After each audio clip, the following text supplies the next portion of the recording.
لوگ سوال کرتے ہیں، وہ بڑے بڑے پمفلٹ چھاپتے ہیں، میلاد کہاں لکھا ہے، یہ عید کہاں سے آ گئی، تیسری عید کہاں سے آ گئی۔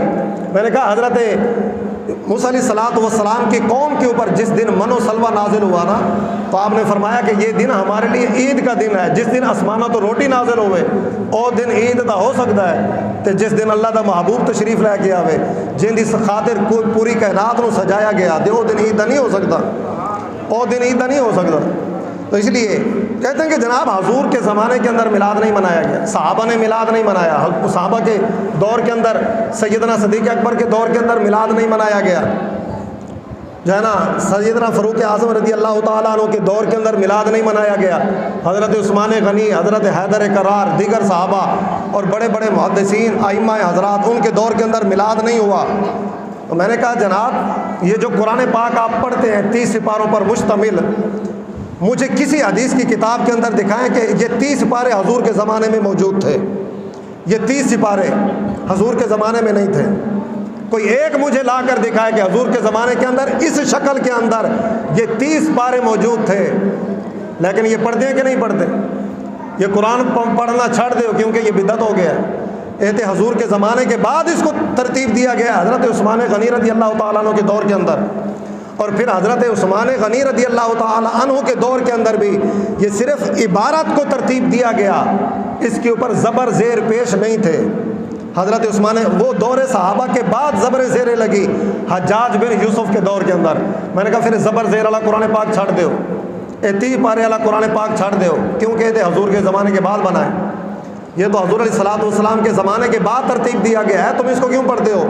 اور پھر تم کہتے ہو کہ حضور کے زمانے کے اندر میلاد نہیں ہوا۔ میں نے کہا بخاری شریف حضور کے زمانے میں تھی کہ جس سے حدیثیں نکال کر اپنے مطلب کے اس کے جو ہے نا مطلب نکالتے ہو، اپنے جو ہے نا جس کے ذریعے تمہارا عقیدے سے کوئی بات ثابت ہو رہی ہے، وہ لوگوں کو وہ پڑھ کر جو بخاری کی حدیثیں گمراہ کرتے ہو، مجھے بتاؤ یہ بخاری حضور کے زمانے میں تھی؟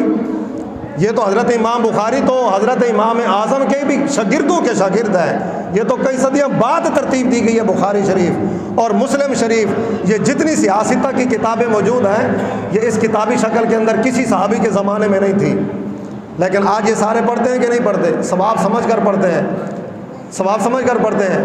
بلکہ یہ جب ہمارے مدارس کے اندر یہ سال کا جب اختتام ہوتا ہے، کلاسوں کا جب اختتام ہوتا ہے، تو ختم بخاری کے بڑے بڑے اشتہار چھپتے ہیں، ختم بخاری کے بڑے بڑے اشتہار چھپتے ہیں، پبلسٹی ہوتی ہے کہ جناب فلاں مدرسے کے اندر ختم بخاری ہوگا، سارے لوگوں نے شریک ہونا ہے۔ میں نے کہا یہ جو ختم بخاری کے جلسے ہیں یہ کس صحابی کی سنت ہے؟ کس صحابی نے منایا؟ یا حضور نے ختم بخاری کا کوئی جلسہ کیا ہو، یا کسی بڑے بزرگ نے کوئی ختم بخاری کا جلسہ کیا ہو؟ اور پھر کہتے ہیں کہ جناب یہ مدارس جو موجودہ جو مدارس ہیں، یہ مدارس کا نظام یہ تو صحابہ کے دور میں نہیں تھا۔ یہ جو مدارس کو جو ہے نا جب یہ ترتیب دے کر ایک نصاب ترتیب دے کر بچوں کو پڑھایا جاتا ہے، میں اس بات کے خلاف نہیں ہے، لیکن جو کہتے ہیں کہ جو حضور کے زمانے میں چیز نہیں تھی وہ بدعت ہے، وہ اس کو کرنا گناہ ہے، وہ نہیں کرنی چاہیے۔ میں نے کہا مدارس پہلے سارے مدرسے بند کرو، کیونکہ یہ حضور کے زمانے میں نہیں تھے، صحابہ کے زمانے میں نہیں تھے، یہ تو بعد میں ایجاد ہوئے مدارس، ان کو بھی بند کرو۔ اور پھر کہتے ہیں کہ یہ ہم تو میلاد منانے ہیں، مناتے وہ بھی ہیں، اس کو نام کیا دیتے ہیں؟ سیرت النبی کانفرنس، سیرت النبی کانفرنس۔ میں نے کہا سیرت النبی کانفرنس کون سے صحابی کی سنت ہے؟ کون سے صحابی نے سیرت النبی کانفرنس منائی ہے؟ اگر میلاد صحابہ نے نہیں منایا تو سیرت النبی کون سے صحابی نے منائی ہے؟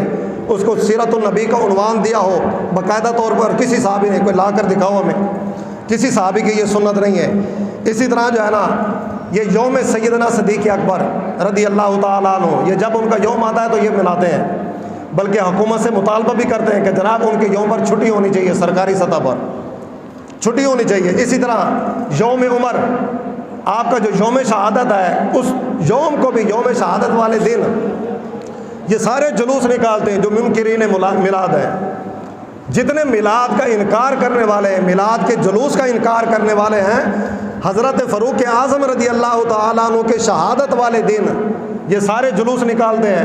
میں نے کہا حضور کے میلاد کا جلوس بدعت ہو گیا تو حضرت فاروق اعظم کا جلوس کیسے ثواب ہو گیا؟ تو وہ تم کیوں مناتے ہو؟ کس صحابی نے یوم عمر منایا؟ کس صحابی نے حضرت فاروق اعظم کے نام کا جلوس نکالا؟ کس صحابی نے حضرت فاروق اعظم رضی اللہ تعالیٰ عنہ کے نام کا جھنڈا لگایا؟